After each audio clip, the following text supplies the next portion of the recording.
আজকে একটা বিশেষ দিন বরাক ভ্যালির জন্য, কারণ CNN24 সেটা আজকে স্টার্ট হলো এবং এটার মাধ্যমে অনেক নিউজ সবাই পেয়ে যাবে। আজকে এটাই আমি বলছি, এখানে দীপায়নবাবু উপস্থিত, অতীনদা উপস্থিত, টিটুবাবু আছেন, সবাই আছেন, আপনার সাংবাদিক বন্ধুরা আছেন।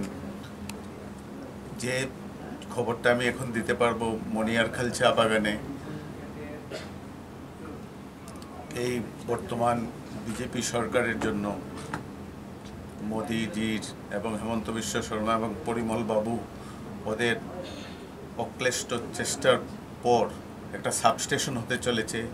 সেই সাবস্টেশনটা 21 তারিখ স্টার্ট হবে এবং সেই ধলাই অঞ্চলের অনেক জায়গাতে যেটাতে আন্ডার ভোল্টেজ ছিল সেটা উন্নত হয়ে সমাধান হয়ে যাবে। তাই আমি আপনাদেরকে সবাইকে আমন্ত্রণ জানাচ্ছি, কারণ এখন ইলেকশন পিরিয়ড, প্রটোকলের ব্যাপার আছে। আমি জানি না কে কি যেতে পারবেন বা পারবেন না, পলিটিক্যালি যারা আছেন আপনারা সবাই যাবেন।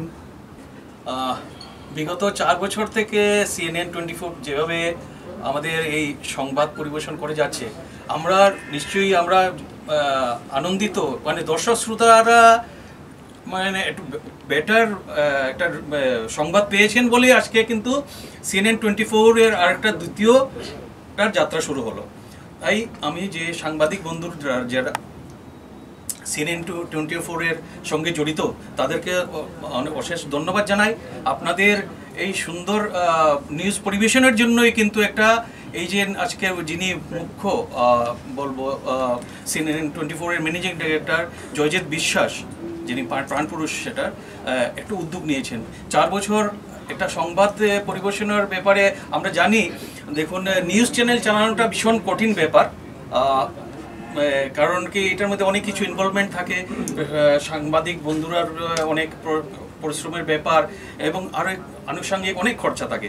তো এই জয়জিৎ বিশ্বাস যেভাবে নিজে থেকে এই নিউজটাকে চালিয়ে নিয়ে যাচ্ছেন এবং একটা সুন্দর একটা ভালো একটা নিউজ দিচ্ছেন, যেটা সমাজে এখন আমরা এত ব্যস্ততার মধ্যে আমরা কিন্তু টিভির দিকে যাই না, অনেক সময় ইউটিউবে কিংবা ফেসবুকেই আমরা যে নিউজগুলো পেয়ে যাই।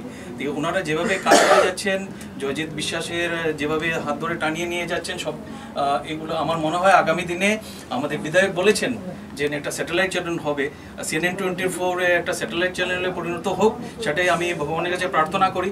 আর সবের আমাদের বিধায়কের প্রচেষ্টা আছে, ওনার সঙ্গে থাকবে, অন্যরাও থাকবেন। আমি ভগবানের কাছে প্রার্থনা করি আপনারা আবার সুন্দর একটা সংবাদ পরিবেশন করুন, আরও CNN24 আরও যেন আরও উঁচু যায়, আরও অনেক দর্শক শ্রোতা আপনাদের হয়, সেটাই বলে আমার